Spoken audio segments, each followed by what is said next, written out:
Adapun artikel yang saya review berjudul Accounting and Silence, The Unspeakable, The Unsaid, and the Inaudible. Artikel ini ditulis oleh Cecilia Druzon, Jeremy Morales, dan Bernard Leka. Ketiganya berasal dari antara lain TBS Business School, Prancis, University of Bristol, UK, Essex Business School dari Prancis juga. Informasi artikel yang saya dapat lihat dari artikel antara lain, artikel ini dipublish di jurnal yang bernama Contemporary Accounting Research. Kemudian penelitian dilakukan di negara Amerika Serikat. Publishernya adalah di Canadian Academic Accounting Association. Artikel dipublish tahun 2024. Halamannya terdiri atas halaman 1 sampai halaman 28. Jurnal homepage-nya tertera di informasi artikel. DOI-nya juga ada di informasi artikel. Artikel ini tersedia secara online tanggal 16 Februari 2024. Abstrak artikel yang bisa saya review terdiri atas pokok masalah, hipotesis, dan temuan. Pokok masalah merupakan dicantumkan di sana bahwa artikel ini adalah studi kasus kualitatif di mana peneliti mengidentifikasi 3 bentuk keheningan yang tidak dapat diucapkan, yang tidak terucapkan, dan yang tidak terdengar, dan kaitannya dengan akuntansi. Hipotesis penelitian adalah pembungkaman ini mungkin berfungsi untuk menjaga ketidaktahuan yang berguna, menghindari adanya informasi, dan membangun narasi yang memikat serta percakapan yang menarik. Temuan yang saya lihat di abstrak yang merupakan hasil temuan dari peneliti yaitu keheningan akuntansi mempertahankan percakapan tersebut dengan melindungi mereka dari suara-suara alternatif, pengetahuan yang meresahkan, dan narasi yang tidak sesuai dengan cerita pilihan organisasi. Artikel terdiri atas 6 bagian. Yang pertama adalah pendahuluan, yang kedua tinjauan literatur, 3 data dan metodologi, 4 temuan, 5 diskusi dan kesimpulan, dan yang terakhir adalah lampiran.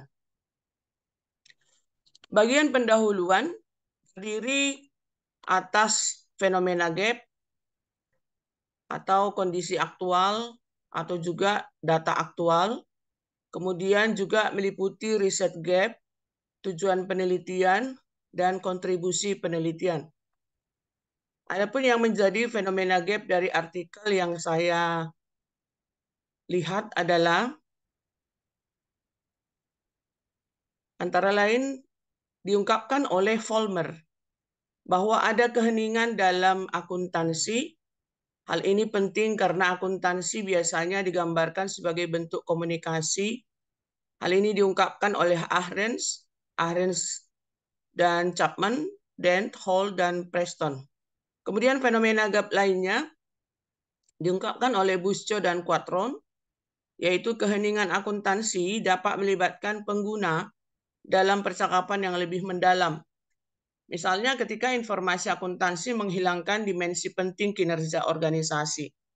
Manajer dapat memberikan kompensasi melalui saluran komunikasi alternatif, diungkapkan oleh Preston 1986.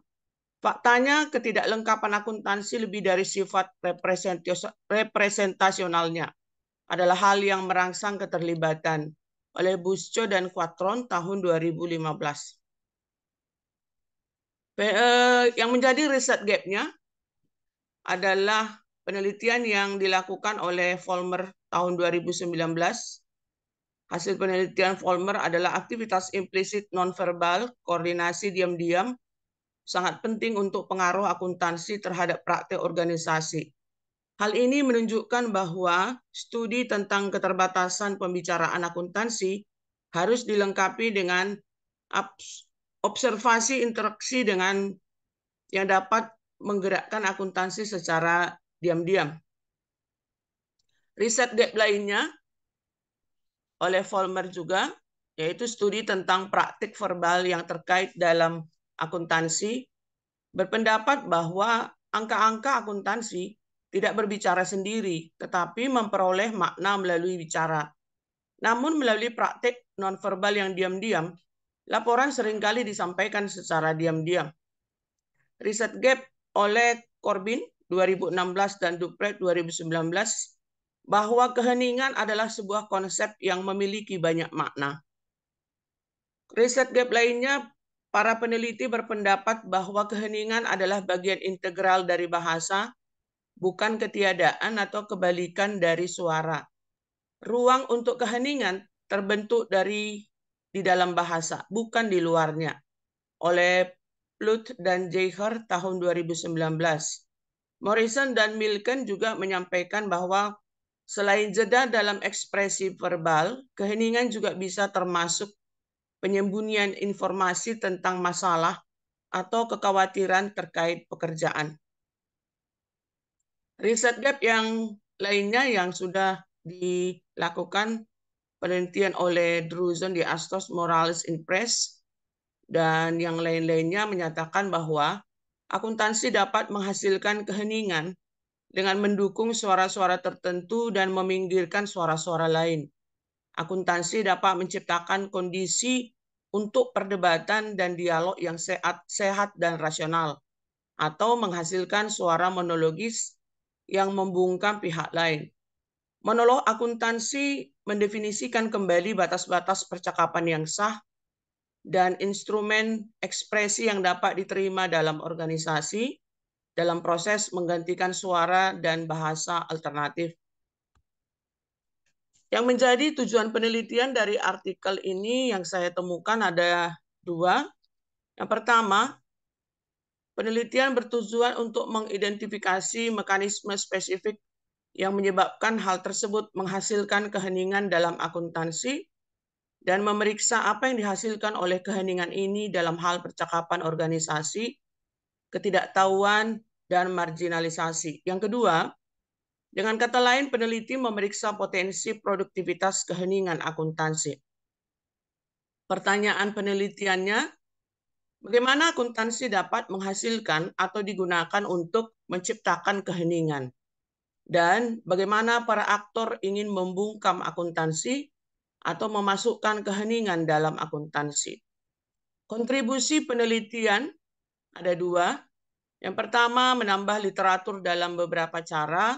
Yang kedua, akuntansi menciptakan ruang keheningan itu mungkin merupakan ajakan untuk berkomunikasi, namun juga bisa menjadi sarana untuk mengecualikan suara-suara.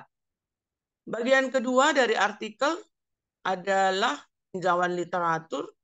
Ada beberapa literatur review yang saya lihat dari artikel ini, antara lain yang diungkapkan oleh Hall, Preston, Roberts, Skepens, dan lain-lain, di mana yang pertama literatur reviewnya, akuntansi biasanya dilihat sebagai melayani kebutuhan pengguna untuk mengetahui. Yang kedua, pengguna memberikan makna dan relevansi akuntansi melalui diskusi. Yang ketiga, akuntansi menawarkan gambaran organisasi yang secara intrinsik tidak lengkap. Literatur review yang keempat, Busco dan Quattrone berpendapat bahwa ketidaklengkapan representasi akuntansi menghasilkan ketegangan yang produktif, perdebatan dan pertanyaan terus-menerus yang bersama-sama merangsang keterlibatan yang lebih kuat. Literatur review lainnya, yaitu karena kemampuan representasionalnya yang terbatas, akuntansi melibatkan pengguna dalam percakapan, negosiasi, dan kompromi. Namun seperti yang diakui oleh Vollmer, ada keheningan dalam akuntansi. Akun tidak selalu disampaikan melalui pembicaraan, tetapi seringkali melalui aktivitas nonverbal implisit atau diam-diam koordinasi. Peserta organisasi dapat membuat, menukar, atau menggunakan akun secara diam-diam. Praktik verbal pembicaraan akuntansi. Dengan demikian, bergerak dalam arus mendalam aktivitas, persepsi, dan pemahaman sosial lainnya. Keheningan bersifat multidimensi. Selain jeda dalam interaksi verbal, sikap diam juga dapat mencakup penyembunyian informasi mengenai permasalahan atau kekhawatiran terkait pekerjaan. Literatur review lainnya diungkapkan oleh Heath, kemudian oleh Petit dan kawan-kawan tahun 2016. Dan literatur review yang terakhir, dan bahwa bias ini mungkin sudah tertanam dalam diri. Bagian ketiga dari artikel adalah data dan metodologi. Jadi, penelitian ini mengumpulkan data melalui studi etnografi. Penulis pertama menghabiskan 6 bulan melakukan observasi partisipan di PCI. PCI itu sebuah lembaga kredit publik. Catatan harian diambil dalam jurnal lapangan. Penulis ini adalah bagian dari tim akuntansi manajemen dan berbagi kantor dengan akuntan manajemen. Selain bekerja dengan akuntan manajemen, dia juga menghadiri rapat anggaran dan dewan, serta menyelesaikan periode pendalaman di 2 departemen operasional, masing-masing 1 minggu. Peneliti melakukan observasi partisipan selama 6 bulan, dibagi menjadi 2 periode, masing-masing 3 bulan. Periode pertama pada musim gugur 2017, dan periode kedua tepat 1 tahun kemudian. Dengan jarak antara 2 periode yang mendalam ini, penulis pertama mampu mengidentifikasi titik-titik spesifik yang menjadi fokus selama periode kedua. 30 wawancara semi terstruktur juga dilakukan dengan peserta dari seluruh departemen, mulai dari manajemen puncak hingga karyawan tingkat awal. Tujuan utama peneliti adalah untuk membuat garis hati-hati antara kedekatan dan jarak, mengalami langsung kehidupan sehari-hari organisasi, yaitu sebagai anggota, namun tetap relatif terlepas dari perselisihan internalnya. Melalui proses ini, dia mengembangkan suatu bentuk keakraban dengan budaya dan bahasa organisasi, memperoleh lebih dari sekedar pemahaman orang luar tentang lapangan. Hal ini juga memungkinkannya untuk mengidentifikasi pembicara yang kuat, bukan untuk fokus pada suara mereka, namun untuk memahami bagaimana kehadiran mereka yang keras dapat menutupi aktor dan pandangan yang lebih tenang. Peneliti menganalisis data melalui pengulangan narasi kasus, mulai dari yang sangat deskriptif hingga yang semakin berteori. Iterasi pertama adalah deskripsi tebal, yang menggabungkan teks, gambar, dan tabel, narasi, dan penjelasan tentang apa yang terjadi, bagaimana dan mengapa, bagaimana peristiwa tersebut dirasakan oleh orang-orang yang terlibat, dan apa hasilnya. Catatan lapangan dan transkrip wawancara dianalisis melalui open coding. Temuan peneliti, ada beberapa pembagian temuan, antara lain temuan untuk bagian yang pertama yaitu untuk temuan organisasi. Peneliti menemukan bahwa beberapa anggota staf PCI menyebutkan ketegangan antara tujuan komersial dan sosial organisasi, meskipun batasannya tidak jelas. Ketegangan-ketegangan ini sebagian mencerminkan kesenjangan antara karyawan lama yang biasanya lebih mengidentifikasi diri mereka dengan misi sosial PCI dan karyawan baru yang cenderung lebih memilih tujuan komersil. Bagian kedua yang merupakan temuan peneliti hal yang tidak dapat diungkapkan dengan kata-kata. Tanpa indikator, para manajer tidak mempunyai suara. Sejak manajemen umum mengembangkan alat akuntansi manajemen untuk mempertahankan percakapan strategis, desain alat-alat berfokus pada dimensi kinerja tertentu, dan dengan demikian membungkam lainnya yang menjadi tak terkatakan. Bagian yang kedua ini terbagi atas manajer tidak dapat mendiskusikan apa yang tidak dapat mereka ukur. Penjelasannya bahwa manifestasi pertama yang tidak dapat diungkapkan terkait dengan kurangnya indikator paling terlihat di Departemen Sosial yang bekerja dengan orang-orang untuk mengurangi utang dan membantu pengelolaan anggaran dan membangun kemitraan dengan lembaga keuangan untuk meningkatkan penerimaan bank terhadap klien berisiko. Bagian kedua dari kelompok B, manajer tidak dapat mendiskusikan hal-hal yang disaring. Artinya, karena Mary tidak dapat menemukan indikator yang dapat mewakili departemennya dengan baik, solusi yang dipilihnya adalah memasukkan indikator non-keuangan. Manajer lain mengeluh bahwa departemen mereka seluruhnya diwakili oleh indikator keuangan yang mereka anggap membatasi dan terlalu membatasi. Di beberapa orang yang diwawancarai menyuarakan kekhawatirannya mengenai indikator yang digunakan untuk membuat dashboard. Mereka semuanya menyatakan penyesalan karena indikator yang dipilih tidak membantu memulai percakapan yang bermakna tentang kegiatan pegadaian. Bagian ketiga, masih dari kelompok B, memilih fokus akuntansi merangsang percakapan strategis dengan menciptakan ruang-ruang yang tidak dapat diungkapkan dengan kata-kata.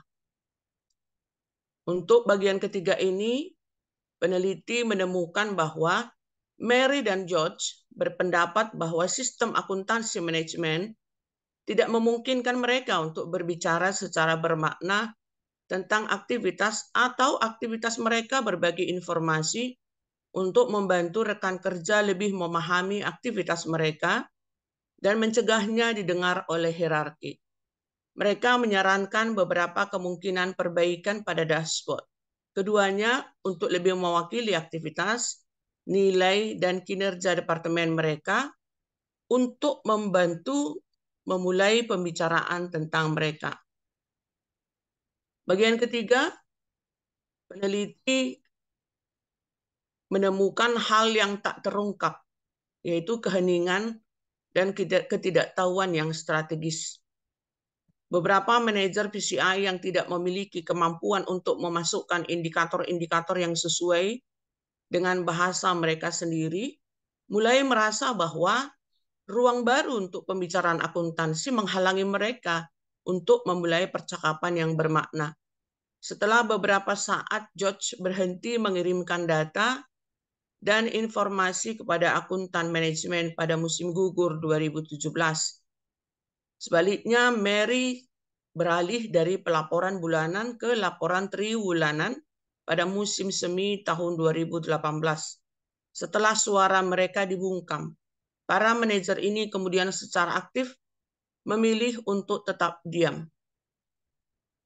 Yang keempat, pembagian temuan peneliti menyebutnya dengan yang tidak terdengar, berbicara dalam bahasa yang tidak terdengar. Bagian ini menganalisis yang tidak terdengar untuk menunjukkan bahwa apa yang dikatakan pun tidak selalu didengar. Lebih tepatnya, hal yang tidak terdengar terjadi ketika orang mencoba membicarakan hal-hal yang tidak ingin didengar orang lain. Keheningan menjadi nyata ketika permasalahan tertentu terlihat dan diungkapkan namun tetap diabaikan. Hal ini terjadi secara rutin selama periode observasi di PCI dan dapat diilustrasikan dalam kasus Martha yang menjadi manajer Departemen Komersil, Penyimpanan dan Lelang Seni. Salah satu kesulitan utamanya adalah memobilisasi layanan dukungan organisasi seperti teknologi informasi komunikasi, dan pemeliharaan. Dalam perbincangan informal, Marta menjelaskan bahwa kurangnya dukungan